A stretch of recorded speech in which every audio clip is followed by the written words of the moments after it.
This is outrageous. It's unfair. How can I possibly spend hundreds of dollars on a collectible and not get genuine leather pieces? Does that sound familiar to you? Perhaps this has been a battle cry that you yourself have cried out to the collecting gods. Maybe even you yourself have a beloved figure that has a flaking problem. What can we do? Is there any hope? Will it ever get any better? Well, all that and more is coming up next, so stick around if you are a 1/6 scale collector, because I promise you need to hear this one.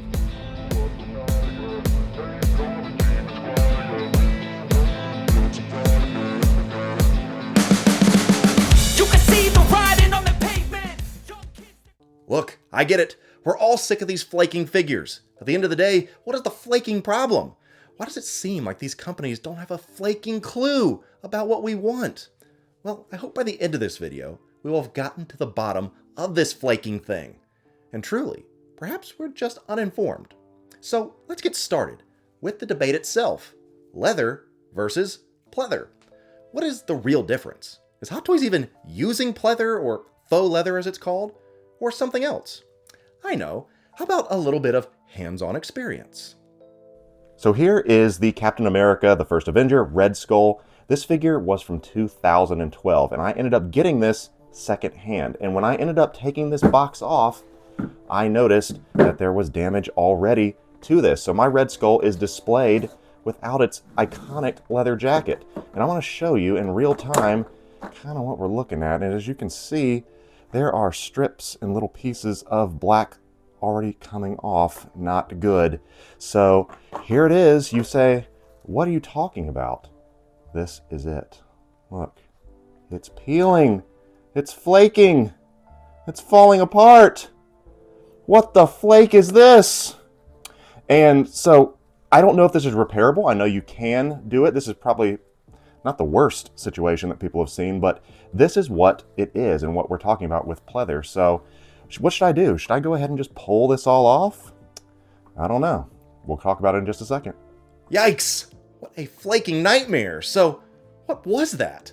Hot Toys uses some interesting language on its product descriptions. Notice here, when talking about the DX13 Terminator, it says leather-like material. Same thing on another figure, Punisher. The word is once again leather-like. Look at some of these all pleather figures that we know, like Darth Vader. That isn't even mentioned. Interesting, to say the least. Most folks don't even know how to tell the difference between real and faux leathers, and often assume it's real simply because leather appears somewhere in the description. Fun fact, did you know it wasn't until 2017 that the term leather came to be regulated in the United States? So what is leather-like material exactly? Is it pleather or something else entirely? But before we get to that, if you are enjoying this video, go ahead and hit me with that like if you think I've earned it. I mean, I did destroy a Red Skull jacket just for your entertainment. If you want to see more of that, of course, make sure you are subbed to this channel and all my socials for lots of fun content. All right, let's get back to the show. So first, we need to take a look at just what pleather actually is or isn't, since that's a term that's thrown around so confidently within our community. Pleather or faux leather is one of several names given to artificial or synthetic leather. Some even call it vegan leather because it's more animal friendly since it's not real leather coming from real animals. Here's a side-by-side of the two. Now, unlike pleather, the real stuff will eventually stretch, bend, soften, and mold itself to your needs, which is why it's considered a premium, higher-end material.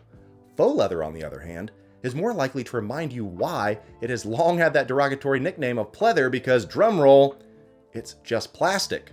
Plastic leather. P-leather. Pleather. Get it? It's a chemically made leather processed from polymer known as polyurethane. It is made using a layer of polyurethane or plastic that is applied to a fabric back, as you saw with my Red Skull outfit and a lot of the figures in your collection, but plastic doesn't really break in like leather, does it? In many of plastic's uses, that's a feature, but not with our high-end collectibles. No.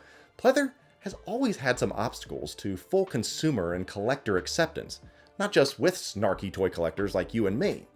Real leather is widely understood as a status symbol, so among shoppers, pleather is known primarily for what it fails to be: rare, luxurious, expensive, convincing, and of course, real. It's not any of those things. Its main advantage is to be super cheap, a point that is considered a win for manufacturers looking to cut cost, and also for shoppers and collectors looking for bargain bin prices. You son of a bitch! Why? Tell me why! But yes, why? Tell me why!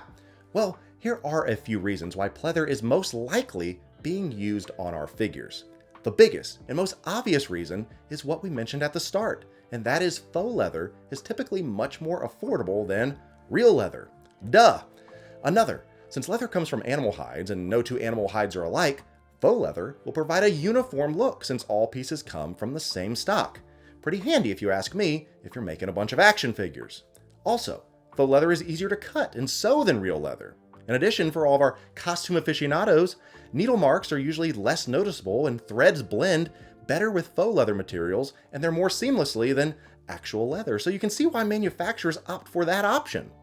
Lastly, faux leathers can also be printed, providing an enormous variety of textures and patterns in addition, because faux leather is a synthetic material, which means it can be dyed a rainbow of colors if we wanted. So, as you can imagine, pleather is the ideal choice for hot toys, right?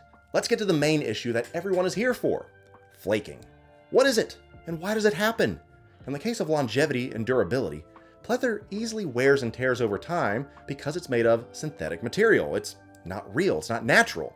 The cracking and terrible flaking nature of pleather can reduce its lifespan, but it's also impacted by environmental factors. Check out this post that I recently saw on Facebook. It reads, "To be honest, I'm so confused why so many people's figures flake. I've never had any of these figures flake on me," and they list several, all covered head to toe in pleather, and I've never had an issue in over 7 years, and I've lived in Florida, which is very humid. A responder says, "Compared to some parts of Asia, climates here are way worse. Most are just hot and humid climates." The poster then follows up, "I looked it up, and Florida's average humidity is around 85% and always hot. I looked up Thailand, Philippines, and a few others, and all have lower averages than Florida. Am I missing something here?" And you know, that is the question, isn't it? Is it situational? Is it preventable? Well, according to most estimates and research being what I could find on Google, pleather untreated in the elements has an estimated lifespan usually around 3 to 5 years, which seems consistent with some collectors. However, it does depend on the maintenance and care you offer to the leather, but let's address what the flaking problem actually is in the first place. First off, more often than not, peeling or flaking is a sign of your fake leather whose polyurethane plastic coating has begun to delaminate from the underlying fabric. Did you know that the fashion industry uses something called ISO 1419 Tropical Test Method C, nicknamed the Jungle Test? I kid you not, look it up, to assess a material's hydrolysis resistance, or rather, if and when bonded or faux leather will crack, peel, or delaminate in hot, humid conditions. So, how can you stop it? Can you stop it? The faux leather, as we have said, is coated with polyurethane or vinyl and will crack or peel if it dries out. So fortunately, cleaning and conditioning your synthetic leather can go a long way in keeping it looking as good as new. So the big question, here is how. First thing is to get a protectant. I use 303 leather conditioner. There are several options, but make sure you read the ingredients and avoid oil and petroleum because they actually can make synthetic leathers look older and become more brittle so it cracks easier, and then you're screwed. So find the right product. You can use them in wipes or spray and then wipe it off yourself. I use the wipes, as I said, and they've worked great. The next thing is to generously apply it in no less than every 6 months, depending on your climate, sunlight, and of course, handling of the figure. Some even suggest every 3 to 5 weeks, but you do what you think is best. The next thing is to keep them as dust-free as possible. Wipe or blow off dust with a soft cloth or canned air as often as you can. Keeping your figures in a display will keep you from having to do this too often. The longer that dirt and dust sit on your pleather, the more likely it is that they're going to work itself into the surface and form creases. I personally love makeup brushes and, as I said, canned air, but you do you.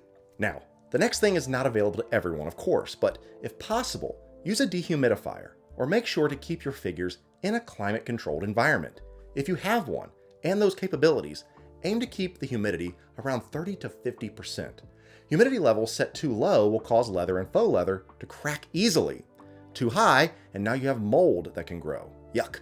This honestly is what I assume is the #1 culprit for flaking, even if a figure is new in box. If it sits out in a warehouse or your garage or in storage for more than a few months, the damage is done. That is why buying older figures is such a risk, because you have no idea really how they have been stored, even if they have never been opened. And finally, and this may seem obvious, but keep figures with leather away from direct sunlight and heat.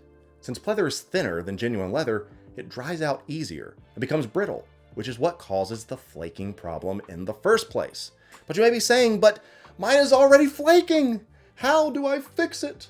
Well, here are some tips to repair, and you just need some Angelus acrylic finisher, and in fact, there's a really nice tutorial online linked below. Now, this is not something I've done personally yet, because I haven't needed to, but I do have this Red Skull jacket. So, if you want to see me tackle that, let me know down in the comments below.